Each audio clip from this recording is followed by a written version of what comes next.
Okay, who came on the boat? Who had the 2 houseboats that they came down the river? That was... Your mother's mother and daddy? Yeah. Alfred Roberts' family. And McCormick's. Mother was McCormick. And they come down that boat. Now, you see Loda had in there. She had some out of town, but the same word to say. Nacogdoches. Nacogdoches. Oh, Nacogdoches. Well, they built 2 boats out of logs to come from Virginia there. Throw them in the river, put the household things and salmon and wool and livestock in the island boats. Now, I said livestock. Implements and stuff, what needs to be anyhow, there's 2 boats. And on the big boat, Grandpa and Grandma was sparked, and they got and fell in love before they got down there. I don't know how long they were, but there's several weeks floating down that river, you see. Over Nacogdoches. There they bought wagons and teams and come on out to where they bought land. Now, some of the forefathers had been down here before and bought land in Texas. The Roberts bought land at Plainview in Evass County down on the Bunky.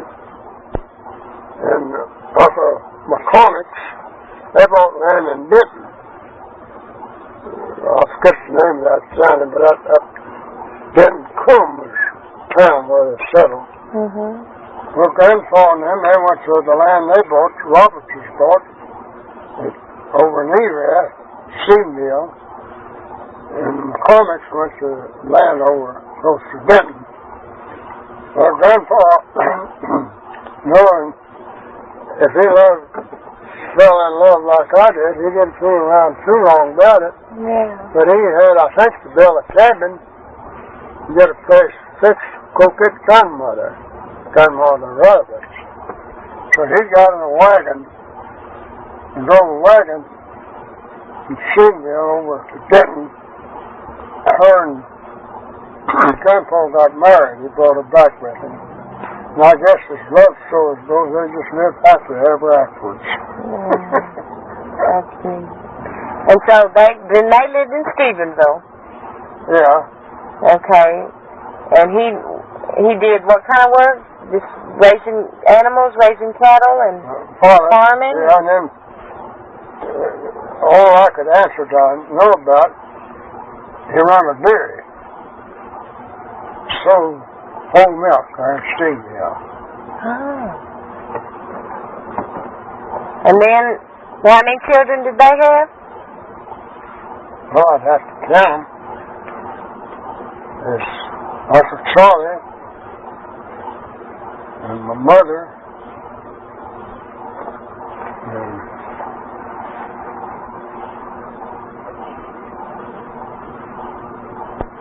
Uncle John, and Uncle Lyle, and Uncle Wright. I guess there's 5 boys. And she was the only girl? No, there's mother was the oldest girl, Aunt Pope Ashworth, Aunt May Graves, 3 of the girls, 4, Aunt Percy, there's 4 girls. 4 girls. And your mother's name was Anne Francis Roberts? Yeah, Francis Ann, I believe. Okay. I believe Francis come first, I don't know for sure. Francis Ann, they call her kids. All called Annie Ann. Annie. And her last name was Roberts, right? Her surname was Roberts.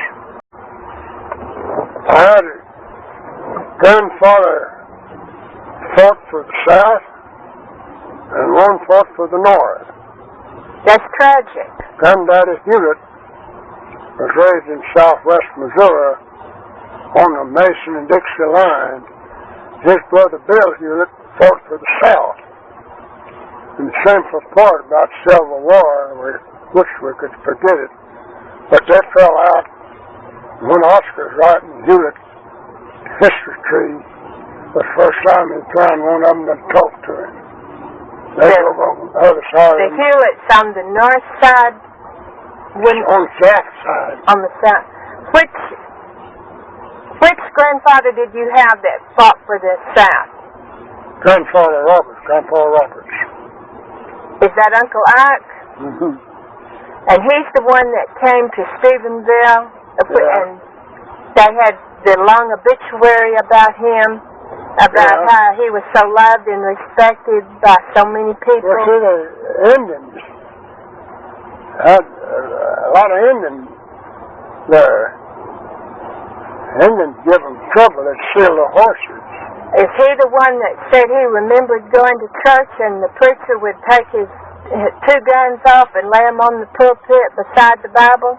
He put his Bible down, put a gun down each side of it. Boy. You see, he come through Indian country, this circuit rider is the longest. Okay, and your Uncle Ike Roberts or your Grandpa Roberts fought for the South? Mm-hmm. Which one fought for the North? Grandfather Hewlett. Okay, and who would not talk to Oscar? Uncle Bill Hewlett, Grandfather Hewlett's brother. There's 2 brothers. One fighting for the North and the other for the South. They was raised there on that Mason-Dixie line. And they just decided which side they were for. And 2 of the old uncles went over there after the war was over for some time.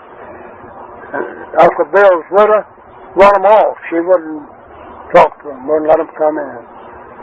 Run them off. That's sad that it's bitterness can... That's true things that they're trying to forget. I guess I ought not put that in there, but...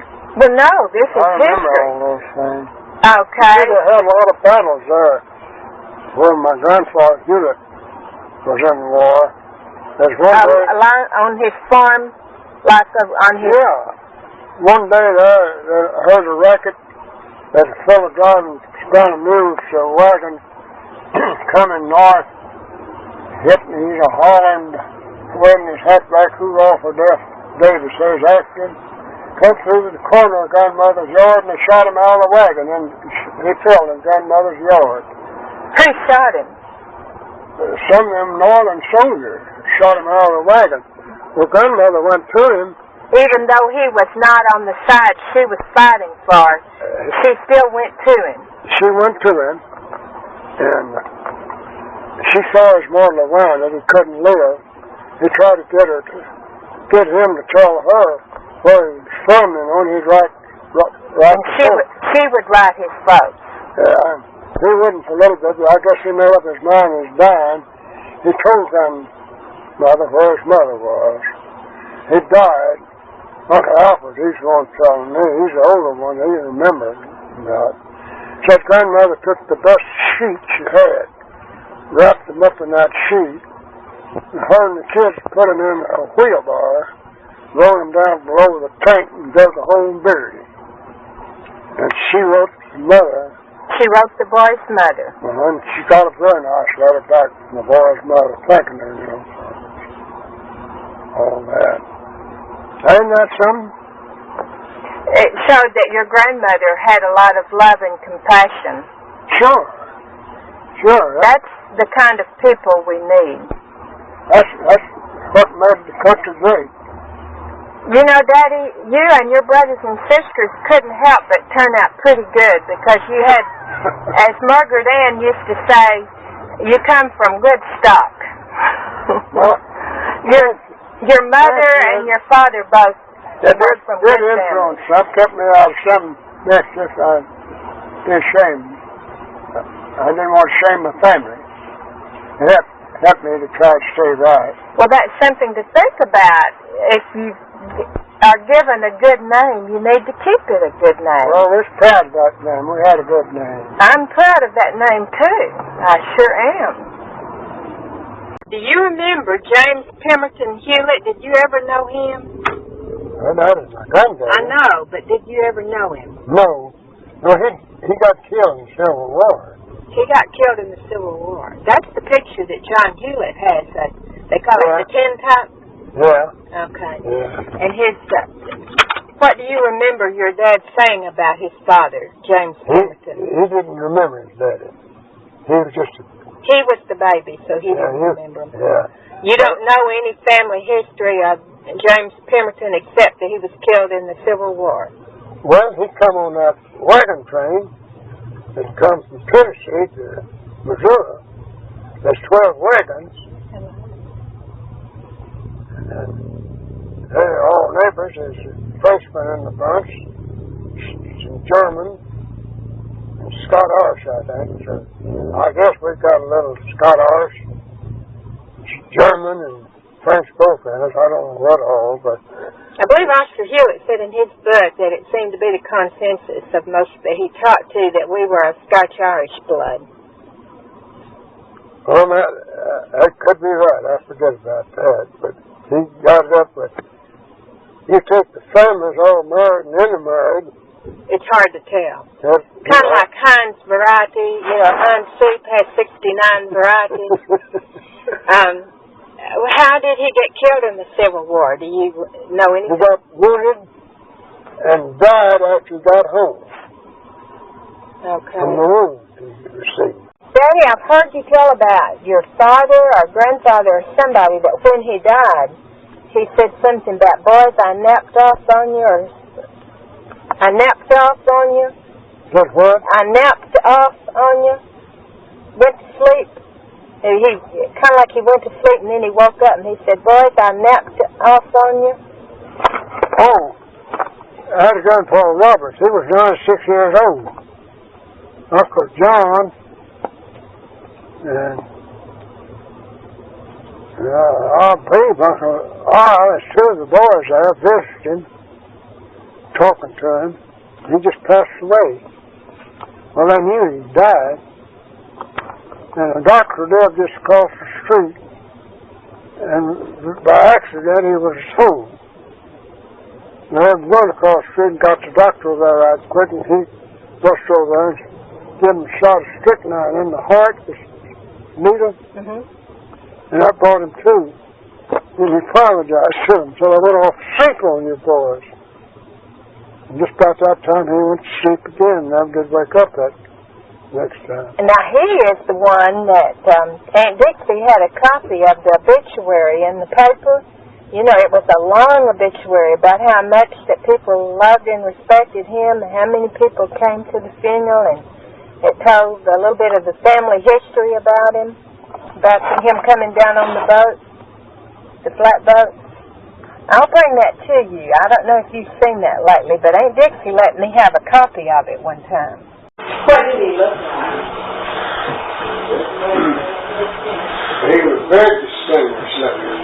Did he have to? He's always just distinguished. Never seen Dr. Roberts. A very neat, clean person. Had a beard, short beard, looked like General Shorter. Did he have dark hair until it turned gray? Or what? Yeah, I think he had dark hair. So what color of eyes did he have? That was brown eyes. Brown eyes. I think so. And his wife, was he a tall person? Was he tall? Not that tall. Was he sturdy, sturdy built? Not stout. Not stout. Just good. Good deal. Talking about the Roberts family, is that the family now that one of them received such a high honor from the King of England or the Queen of England? No, that is Grandma Roberts. Not. Knights of the Garter or something like that. Okay, that's your Grandpa Roberts' mother? Why? Why? Grandpa's wife. Before she came to Texas, she received this honor? Yeah, she had a queenly look. I didn't know she had that. The Royal Order of Rhoda had that, and I said something there that saw grandmother's picture. I said, she looks like a queen, doesn't she? Well, I said, she's almost a queen. She said, y'all knew this. And I said, we said, no, we didn't know it. She went and got it. The King of England granted her that. I could give a commoner. Order of the Garter or something? Order of the Garter, I believe they call it. Something like that. I know it had the Garter in it. Had the Garter in it. Same honor Churchill had. What was her... she wasn't married when she received that. I don't think so. What was her name before she married? McCormick. McCormick. Okay. Well, it would really be interesting to know what she did for that honor. But yeah. Okay. So what did your grandmother Robert, what kind of appearance did she have? Was she tiny? Was she tall? Medium? Portly. Did she have blue eyes? Brown? That's always one to say. Grandma could say it. She loved it. She just... I guess I'd take after her then. When she was working around in the kitchen there, this time, we were a kid, huh? You knew she couldn't sing. Knew she couldn't sing. Grandpa and me sang in the church. We had one of the tunes sing before. It's that song.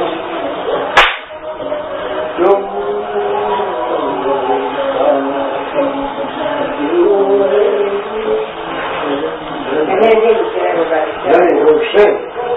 Did he play a musical instrument? You don't remember that? I remember one time, now we're just kind of going from story to story. Look at the big black dog going across over there. I remember you telling about, I think it was Grandma Roberts that couldn't sing, but she thought she could. Couldn't what? Couldn't sing. Yeah, but she liked it. But she liked to sing anyway.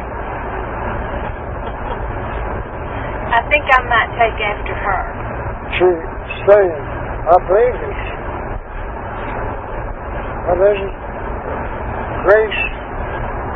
Amazing Grace? She sang Amazing Grace. Grandpa got through milking. He's out the barn. I come in with him. Grandma was singing that, Amazing Grace. Grandpa was a good singer. He taught singing. He taught singing? Oh, yeah. Says, no. Says, you're a little high, aren't you? The other day, when I think the tape went off, we were talking about your Grandpa Robert. Now, I want you to go over, I don't think we got on the tape, who his children were, and your mother was one of them. But start with the oldest one. Uncle Charlie Roberts is the oldest child in mother's family. Who did he marry? Ain't Tom, though, I know. Okay. Did they have children that you played with a lot? Yeah. Not as much as some of the others. Where did they live?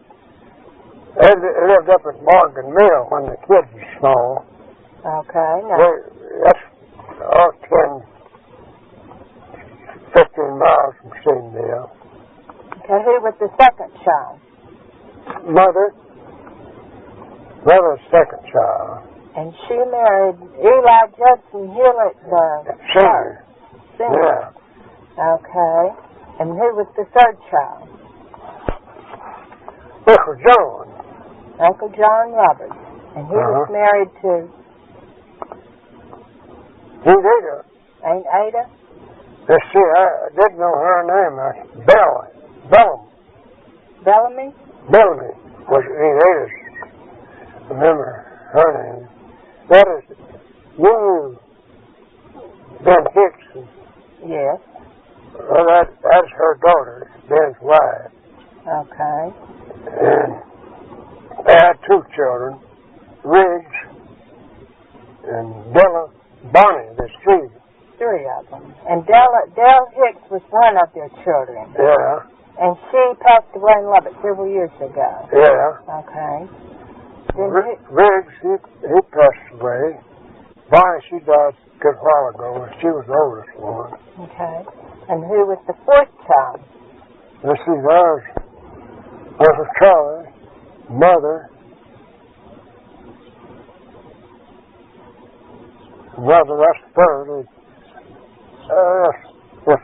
Aunt Pope, I believe, was the next one. Okay, who did Aunt Aunt Pope? Pope, Mark Ashworth. Mark Ashworth. They had a bunch of children there. They were sort of our favorite. Aunt Pope was one of your, was she about your favorite? Yeah, her and her kids.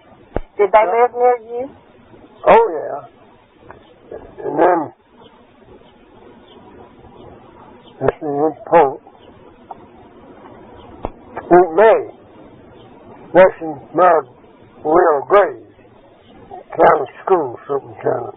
He was the county school superintendent? Come on. That's both good fellows now. I don't mean maybe. But they had a fight at prayer meeting. Two brother-in-laws had a fight at prayer meeting. A prayer meeting. Oh, my goodness. Things haven't changed a bit, have they? Was this the Baptist prayer meeting? Sure. What was the fight about? I think it's over picture. Oh, my. Who won? It wasn't a hitting fight. It was a word fight, wasn't it? Well, they hit, I think. Oh, they did. Oh. I'm not sure what they did. See, this is what the black shampoo lady told me one day when I said about somebody having a fight with their husband, and finally she figured out, oh, you mean a word fight. And I never have thought much about having any other kind of a fight other than a word fight. Okay, what about, who's the next child? Who's Rustin Nicole now? Aunt Pope that married... Aunt May. Aunt May, yes, Aunt May. Yeah. And then, let's see, I told you about Uncle John now. Uncle Al, I believe, was next to him. And that is Hewlett. And Truett Roberts, I remember him coming. Truett Roberts and Cairo. Yeah. He was their daddy. And the girls, I don't think you ever knew any of the girls. One of them married a fellow named Goldsmith. And I forget who she married. I think you told me one time, Daddy, that one of those boys or one of the girls' husbands was a state representative. Well, Uncle Will was state representative. Okay. Did all of the brother-in-laws get along okay? No. They didn't. Well, you just told me about this.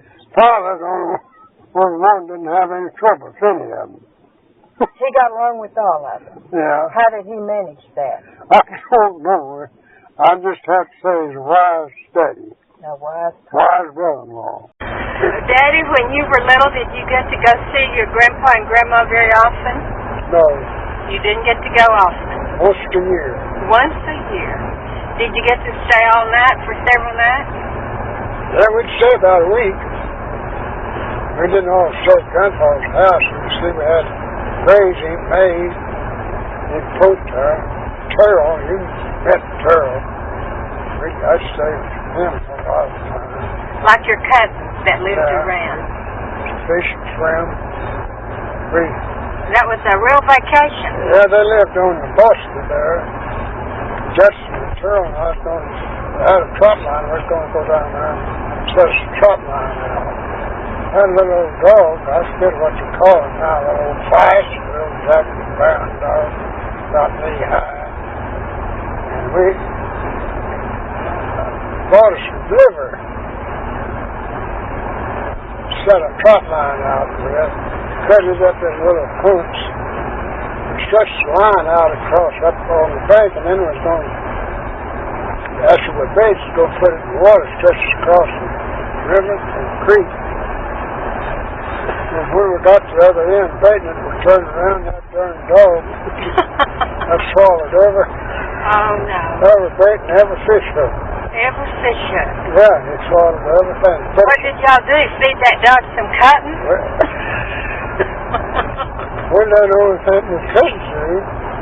We cut those strings off, and his mouth looked like a mop. Oh, Daddy, how awful. You know, Did the dog live? The dog live is America, but the dog live. We call him Fish Hook. That was his name. Fish Hook didn't die for 7 years. Fish hook. Let's see, what did I... Oh, I remember one time you telling about a big Indian battle around Lipan or somewhere. Maybe one of the last ones. You remember what I'm talking about? Yeah. Okay. Could you... That was last battle in Hood County. The last battle. Indian. That's part of the Indian country. Lipan,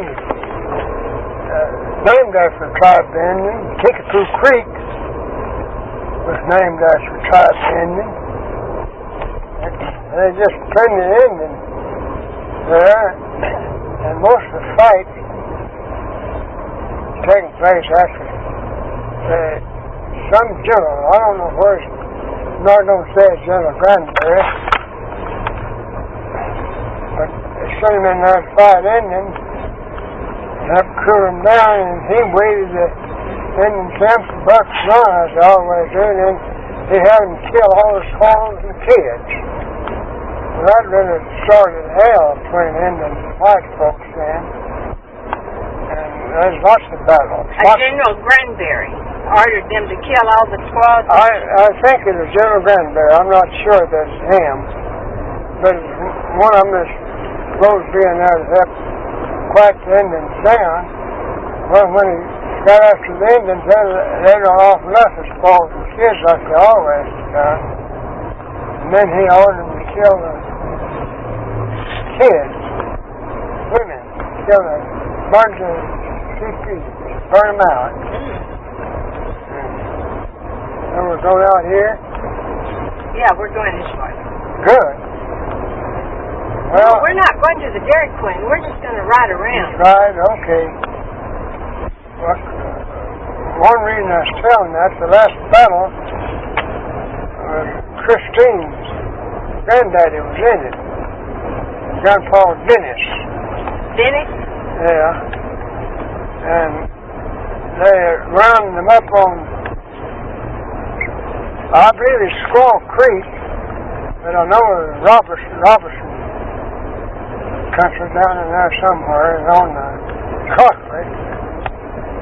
And they had an awful hard fight. They fought to the death till everybody's killed, and they didn't give up. After they got them, every one of them killed, there's one squaw in the bunch. They didn't know there's a squaw in there, but she's dressed up like a buck, fighting like a buck. But she got killed too. That's the best Indian battle in Hood County. Have you heard your dad say anything about his mother, Mary Massey Phillips? Oh yeah. He loved his mother very much. And she was the one that married again. Yeah. Okay. But and she came to see you? Yeah, but I wasn't born yet, I don't think. But Uncle Pete, Dixie, I have to remember seeing Grandmother Hewlett. She come down and visited us. She was well pleased to find our father had such a nice wife and family. But she went back to Missouri. I don't think never come back anymore. Well, Daddy, that's a trip today. And back in those days, it would take days and days to travel, wouldn't it? Oh, yeah. That'd be the sad thing about going to very far away. You'd know that you wouldn't have the opportunity to visit very often. Yeah. But he did speak a lot of his mother, and he loved her a lot. You did. And she was pleased to find out what kind of wife he had and what kind of children. Just thrilled to death. Oh, that's good. That's good. My mother, I thought it was very beautiful. Tell me what she looked like. Was she real slender? Real wholesome looking. A little bit on the plump order, but not too much. Not too much. Just a pretty face. Very beautiful. Had such a pleasing personality. Was she kind of feisty, or was she kind of No, she more or less more mother than she was feisty. But So then when did she meet your daddy? I don't know when that all happened. I guess not too long. I don't know. I don't think it's too many years. Did your daddy grow up in Stephenville too? Hmm? Did your daddy grow up at Stephenville? No, he grew up in Missouri.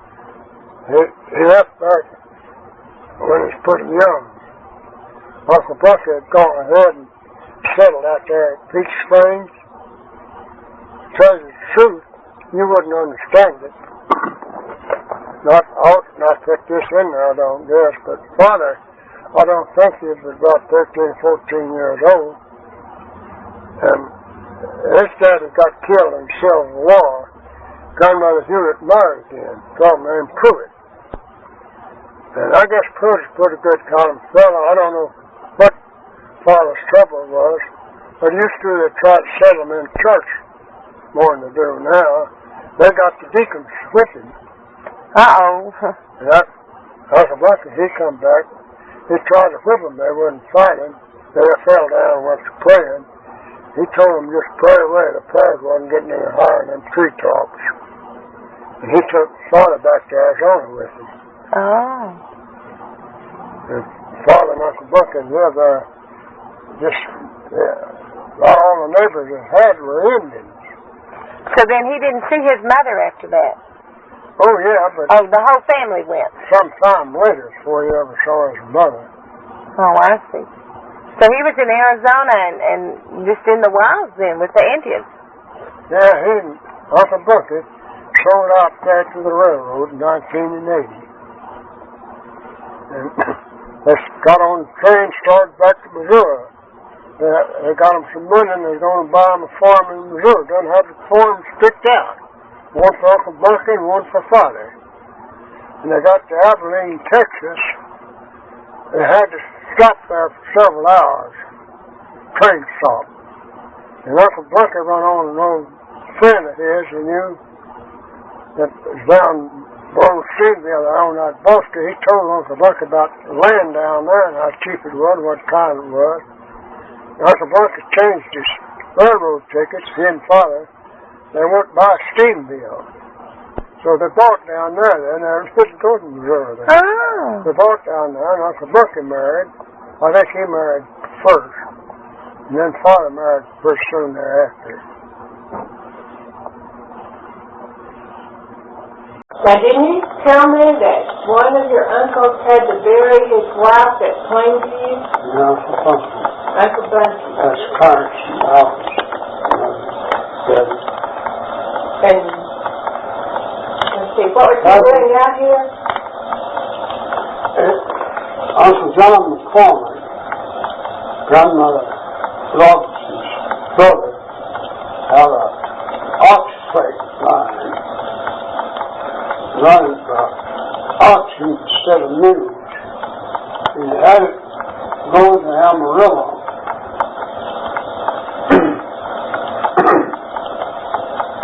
And he got Uncle Bunky to go to Plainview. He was going to run it from Amarillo down to Plainview.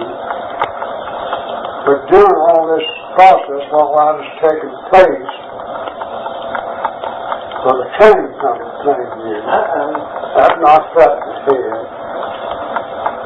And in the city, there in Plainview, on the courthouse square there somewhere, he buried his wife. Of course, there was no courthouse, no square there then, but he remember how many yards it was, certain directions from the whole well.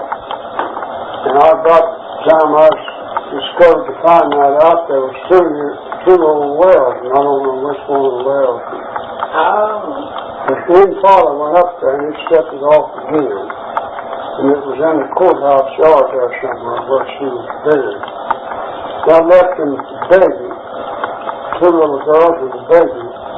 Did she die when the baby was born? Mm-hmm. He had to milk wild cows, get out and rope wild cows. Give that baby milk till he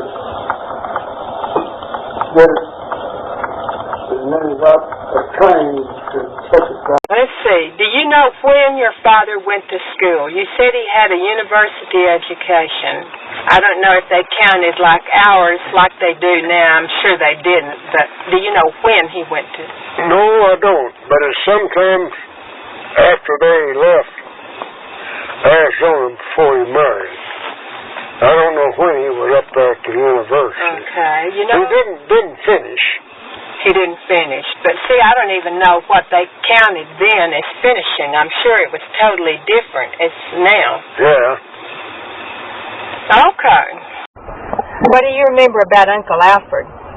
What I remember about Uncle Alfred is that he caused quite a bit of contention between my mother and Daddy. Mm-hmm. How come him to be out here anyway? I guess he couldn't get along with his own folks there in Missouri. I don't know. He come down to Bunky's first and stayed down there, you see. Then he was just here on earth. No place to go, no home, no nothing. And he was very different than most of the Hewletts? Yeah. Yeah, he wasn't anything similar to my father.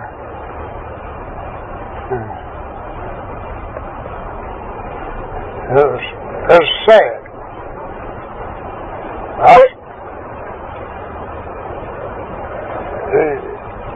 He's trying to get a picture.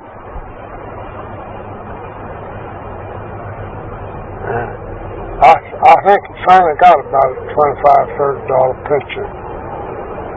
But he didn't have anything at all at first. But he's so hard-headed. I'd buy him a shave downtown on Saturday. Come downtown and get the barber shop shaving. And he come down there for a shave on Friday. And I told him he'd have to wait. Today's Friday. I said, do it tomorrow. Sat around a while. Well, he said, I'm already down here. I believe I'll just go ahead and play like a Saturday. I always get my shave. He wouldn't wait for Saturday. Got a shave on Friday.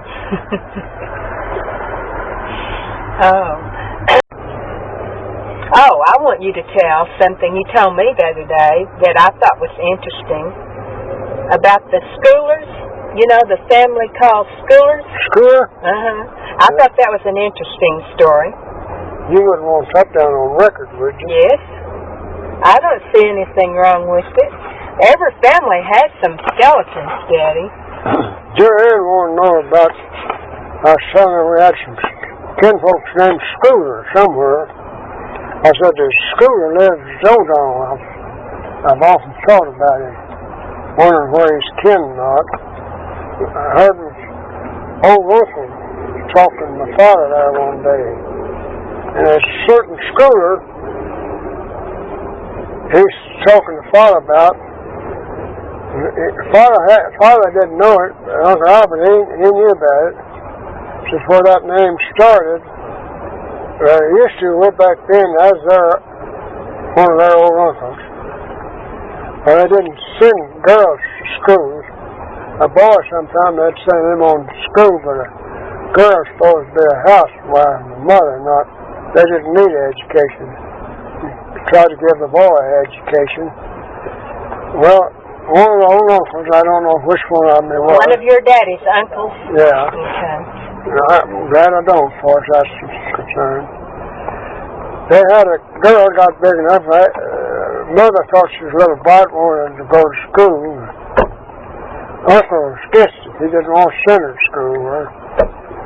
They compromised on it and they sent her to school. They compromised and did what their wife wanted, huh? So she got too friendly with her teacher, got pregnant. My uncle was mad and disappointed. He wouldn't let her name the, as a baby boy, wouldn't let her take his name. And he named himself, talking to his wife, said, we'll just call him Schooler. That's what Schooler is doing. Just call the boy Schooler. So that's where the name.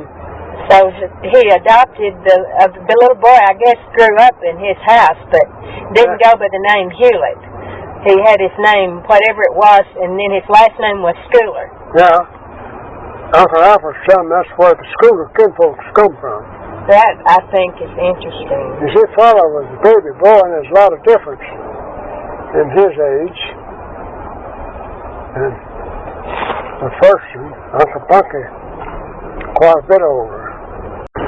Do you remember if your mother had a big garden when you all were growing up? Yeah. What all would she plant in her garden? And she had onions in it year-round.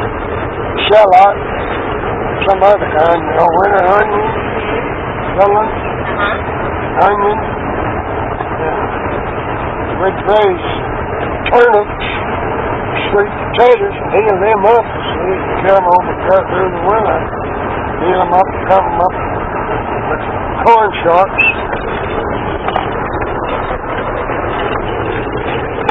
Corn top, where we top the corn, and then you put about a foot of dirt on top of that. Have them filled up in there. Iced potatoes. We'd have them. Tomatoes. Have some of the special things, How hungry we'd get for them. And English peas. We got those English peas, and they'd come off about the time the potatoes got big enough to eat, bigger than marbles. Oh, I bet that would be good. Oh, my. Honey, you can't imagine that good. Because we were very above behind on the vitamins, you see, when that come on. We're hungry for that kind of vitamin. And it tastes good. Oh, I never expected to eat anything and enjoy like those. The English peas with new potatoes and English peas. We had all we could eat of it, too. Many meals. Did you have potatoes to last all year? Did you have new potatoes, and then could you store some to last you in the winter? Well, they wouldn't maybe last through the year, but we'd put them up in the loft. We had a big loft in the barn. We'd put the iced potatoes up there, and they'd keep up there. Have them rolled out, straw. Onions, we'd throw them onion time in about 6 to a bunch, tie them around the edge of the loft, up inside the floor.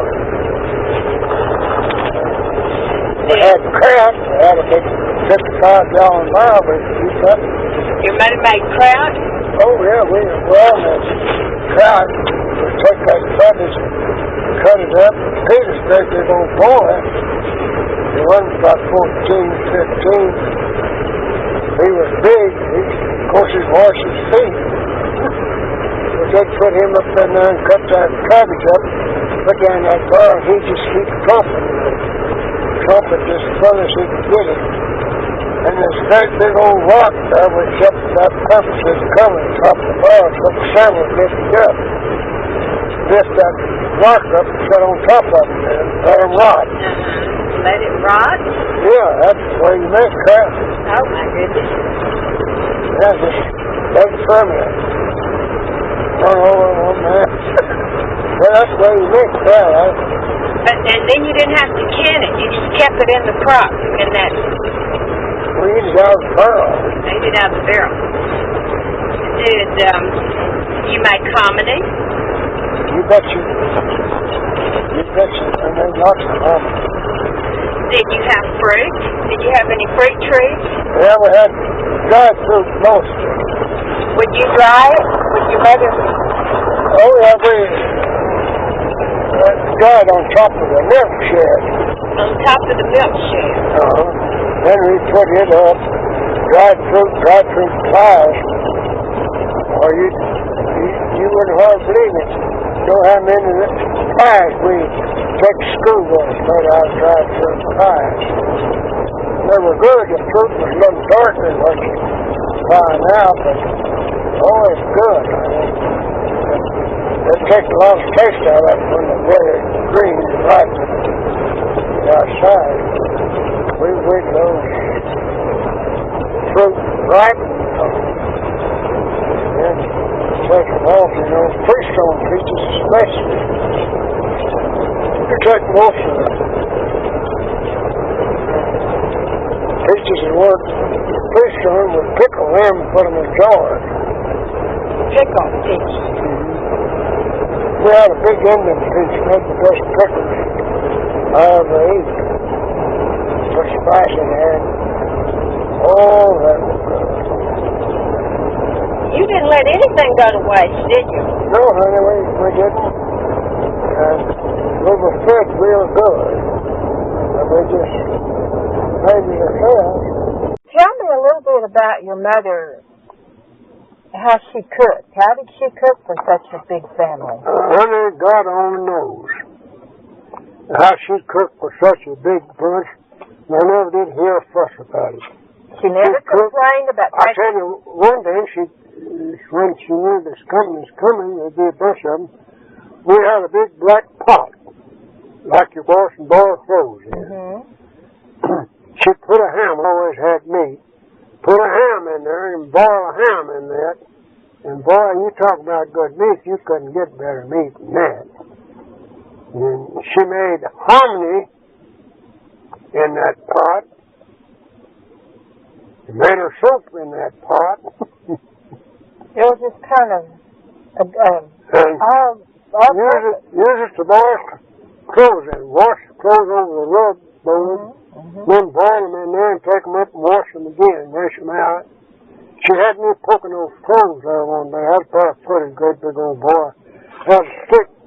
When it goes to boiling, those clothes will bubble up, come up. And you had to keep them touched down? Keep them poked down. And this cold part out there, it's bigger than that of my thumb. My big toe next to the big toe just straddled that, and I just jumped, had it pinched to my toe. I was dancing hard, and mother come to me, she couldn't get it out, I had to pinch it down. She run to the tub, put my foot down in the tub. Oh, I bet that left a scar. Just cooked it. I bet it did, too. You didn't really have to buy a lot at the grocery store, did you? No, there wasn't a lot of buying. If she made her own soap and you had your own meat. She canned a lot of stuff.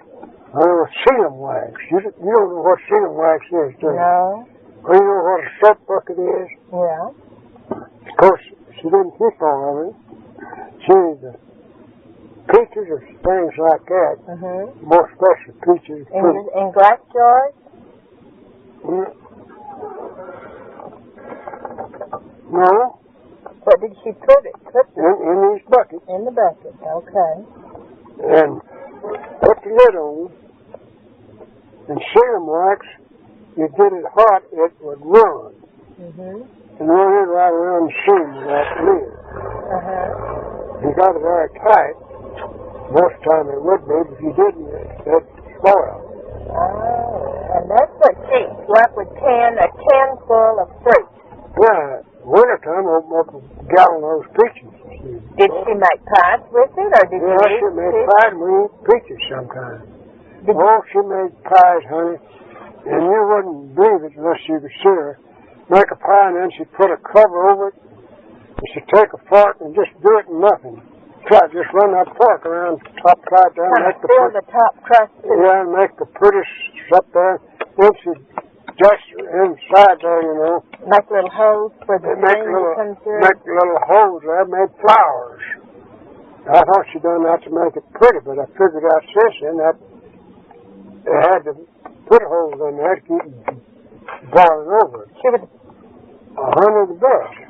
Did she make tea cake? Honey, I just wish you could eat some of the cake. I wish I could too. And just fill a flour sack full of them. Save the flour sack. And just hang them up on the doors, you know, and they're dry. Oh, God, they's good. Did you have dessert every meal? Uh-huh. Did you have something sweet, a dessert for every meal, or was that a special treat to have dessert? We had something sweet every meal, but a lot of times it's sorghum syrup. Uh-oh. Did she make her own bread all the time? Yeah. Did she make yeast bread, or was it biscuit and cornbread? Mostly biscuits and cornbread. Daddy, I just feel she cooked enough to feed that big of a family. Honey, I don't either. What kind of meat did you How have? she managed to do all that? Ham and baked shoulder, it and like ham, cooked it. And she'd take, we had some 20 cock jars, 20 gallons, and she'd fry that thing. I've seen her fill one of them up with fried sausage, then pour lard over them. And those sausages stay fresh and good to eat as long as the lard stayed fresh. You know, I didn't know that. It sure did. That it would keep like that. Uh-huh. And your mother never complained about doing that? Your mother found put them in a quart jar, a half-gallon jar, and put a lid on them. But she put the lard over them. That's what kept them. What kept it, preserved the food. I can't believe your mother never complained about. Always have. I bet she. Only on top of all that, she just sang. She would sing. Mm-hmm. Did she sing like gospel songs? Yeah, gospel song. Did she and your mother? Did she and your father ever have a disagreement, quarrel? I never heard him. If they did it in private. They did it in private. I never heard them fuss. That's something. That is something. Who? There wasn't a lot of people believe that. Let's see what you tell that. I'm not a good person. No, you tell us this. Mary Massey Spillman Hewlett's sister, First cousin. married John D. Rockefeller. Well, you know, Daddy, I've read about the Rockefellers, the first ones, how strict they were with religious upbringing and training, and I bet that's right. I bet that's right. Her sister beaten them where her seat is. So John D. was attacked. And he turns down the news on a dime and give you 8 cents of it back. And who said that? Colt Mingus had heard his mother? His mother said that. And his mother? Pete heard him say it. Pete heard him say it. I believe it. He was really tired. Now, who is Colt Mingus? Cousin Colt. Now, Bill Mingus was Roberts' his son. Cousin Colt Mingus, his daddy, Uncle Bill Mingus, was born Mingus, Texas, was named after. He may have more German in him, but some of them claim German. German blood. David? Brady. Brady. You think you got a little German in you? Well, he's got, I guess, goes back, calling that tree there, he's all married into it, and they were mostly, they German, Frenchman too. Bush, they were kind of folks. And then Bowie later changed to Dutcher. They came to us. Is Dutcher a German name? French. Bowie. Probably. It's not pronounced like it's spelled. No, they changed the name, but they didn't have it much. They changed it to a German name. And then they went to Ireland, England, Dutch Irish. Isn't that what they said they were at first? Dutch Irish. But see, Daddy, they've been in the United States for so long, and people have married so many times. I don't see how we can say anything. One of our great-granddaddies, I guess great-granddaddy, he and his wife both come from Germany. Good night. Good night. And We found out it was kids of the colonel, but the doctor told me it was in the process. Find out just how that was, the old colonel up there died. That's the good Colonel Goodnight that helped He was 10 foot flowers. in the panhandle. We didn't get it on the tree. Did all of the families used to be happier, do you think, than they are today, or was it your mother and father were special? Well, I hate to say it, but it seemed to me like they're really more happy then. More happiness then than now. It seemed that way. Daddy, too many people today have too much. The children have too much too soon, and they just don't know how to appreciate it. That's right. That's right. Talking about Terrell at Graves makes me think about teaching, and of course Uncle Pete, too. There were a lot of school teachers in your family, weren't there? Oh, yeah. A lot of farmers, too, weren't there? Yeah. There's farmers in this business. People too. See, Grandpa was on at the cotton yard. I was thinking of it. Now, what does that mean, having the cotton yard? They handle all the cotton as gin. It come through the yard and such. Had wagons and trucks and trains, loaded on trains, platforms. We've done that right here in Wilson. Daddy used to have loaded. I would love to have a picture from the cotton yard. I've heard We had a platform over there across the railroad on down the other side of the street. I'm talking about your grandpa's cotton yard. That's where they built the church. I think I'm sure. I think so, too. Well, I'm anxious to see Harry Jr. I'm anxious to find out if he went to the cemetery. Daddy, I love that. I just love being there. That makes me think people felt you there. I felt like that was my roots. That I had, and I loved it. Not always, right? And I'd like to go back sometime. Well, I never did get to go. I couldn't go there one year. Justin, Pete, and Dixie, them all went up there, but... Daddy, you would love it. It was a well-kept cemetery, and the grass had been mowed, and the trees were so big, and that pretty little white church sitting there. There wasn't the old Hewlett home that pretty close? Right across the road was the old Hewlett home. And I'm going to have Christmas cards made. You know last year how I had the Christmas card made with you and the little witch, the little devil? Okay, I'm going to have a Christmas card made this year, and I'm going to use the picture of that little church. Because I think that all of my sisters would like to have a picture like that. I liked it. Not all of it. This is January the 4th, 1986, about 8 o'clock at night, and I'm going to try to remember some of the things that Daddy talked to me about today while we were eating dinner. I've not had much time for Daddy since Christmas holidays began until today, but I took him to First to eat lunch, and we drove slow. We talked a lot, which we've just recorded. He still didn't want to go home. He wanted to know if there was somebody at the hospital that we could go and visit.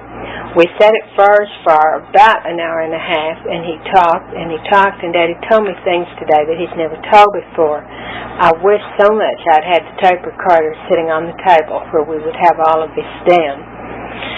He told me, he talked a lot about doctors and what they meant to him as friends and medical care. I think what started this was he told me that he had been dreaming of Uncle Judd a lot here lately for several nights. And I said, well, what are you dreaming about, Uncle Judd? And he said, I dream that we're together again. And I said, Daddy, are they bad dreams? And he said, no. I said, they're good dreams. He said, some of my dreams are like it was a long time ago when we were together and they were good. He said, you know that Judd and I have always been so close, so very close.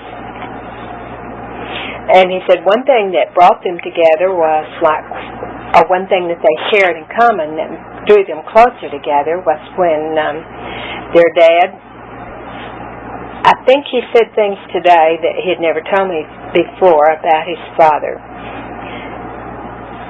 That he, I guess he owed a good bit of money, and he let the bank have the farm to pay off the debts. And somehow or another there was a crooked deal involving the bank. I don't understand that. Daddy's told me a little bit about this. Well, after I think about a year went by, then the bank sued them for this debt, which they thought that they had cleared. But Daddy and Uncle Judd vowed and declared that they would pay this off. And Daddy's told about this before on the tape somewhere. His father went to the valley to live. I don't know if Aunt Ducky was already down there, but Uncle Bill and Uncle Bunky liked 1 year in school, so they all went to the valley, and he said his father could live better in the valley. So Uncle Judd and Daddy stayed here in Wilson and lived together for several years and farmed, and then they paid their father's debt off. And I can't remember exactly what I said about his father, but Daddy ended up telling me that his daddy was really not a very good manager, which Daddy has never said anything derogatory about him at all, and this was not in a derogatory manner. It was just kind of like stating facts. He said his dad was, or his father, was super intelligent, very smart, had a university education. They said he knew any word, he knew how to spell it, he knew what it meant, how to use it in a sentence. Daddy seems to feel like that his father never should have been a farmer, that he should have been a professor or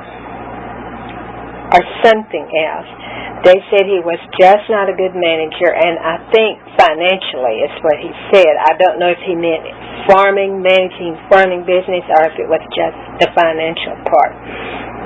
And Daddy said he thought one reason for this was because his father was the youngest. He was the baby in the family, and Uncle Bunky was the oldest, and it could be that his father was, I don't know, what makes some people able to manage money and some people can't.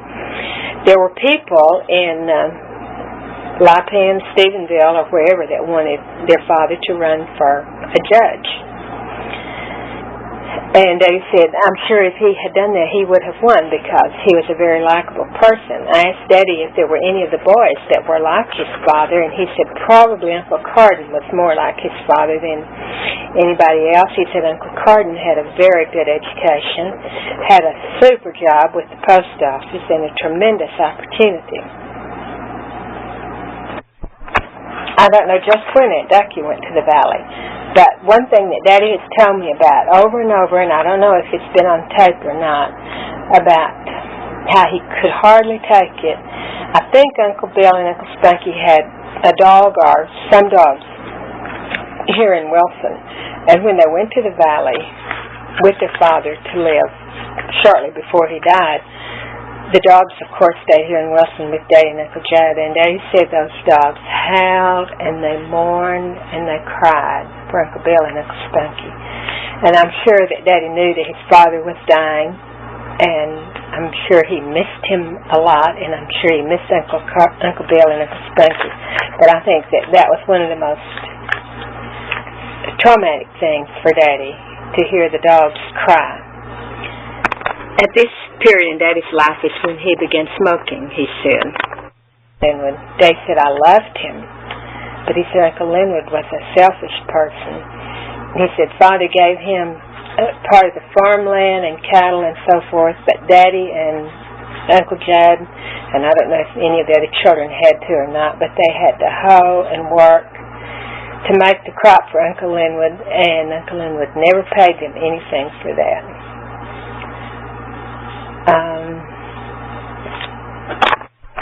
I'm sure we all understand how we love somebody and yet we can honestly see their faults also and see their good values and their good points too. Daddy told me one thing today that I had never heard before. His father knew Governor Hogg, knew him personally, and the way I got it, they were probably fairly good friends. And he said his father also was a friend of John Conley. He said whether it was John Conley we know, whether it was his father or another John Conley, Daddy did not know. Daddy talked a lot today about Uncle Judd. He talked a lot about doctors. He talked about Uncle Judd having the same problem that he did. I think, if I understand it correctly, Uncle Judd went to Dr. Payne for some time, and of course we know now that he had prostate cancer, but he was treated for a kidney infection, and he did not get better, so he went to Dr. James in Slayton because his back was hurting, and of course now we know that he had this malignant problem had spread to his back, and he had a malignant tumor on his backbone. Dr. James sent him to therapy, and finally Uncle Judd went to Dr. Snodgrass, and by the time that they knew what the problem was, it was too late. They talked a lot about Dr. Green and how he appreciated me having known about Dr. Avant so we could request him. He kept getting Dr. Willem's name mixed up today and kept calling him Dr. Sheeper instead of Dr. Willem. They told me again the story about the church in Stephenville, about the wagon yard that his Grandpa Roberts donated the land to the church, and he said Grandpa Roberts told them, I want all of you grandchildren to know that you have made a contribution to the First Baptist Church of Stephenville. It was a quite large church, Daddy said, and that's where their father's funeral was in this, Daddy called it the city building. Daddy said that he had his cry out at Grandpa Roberts because that's where they went. I don't know if that's where they had his father's body or not before the funeral. But Daddy said he was sitting there by himself, and he said Mother came to him, and his Aunt May came to him and talked to him, and he had his cry out before the funeral. Daddy said that he had been so sick, but they had him looking so nice, and Daddy said he kind of had a smile on his face, and Daddy said he felt better about that.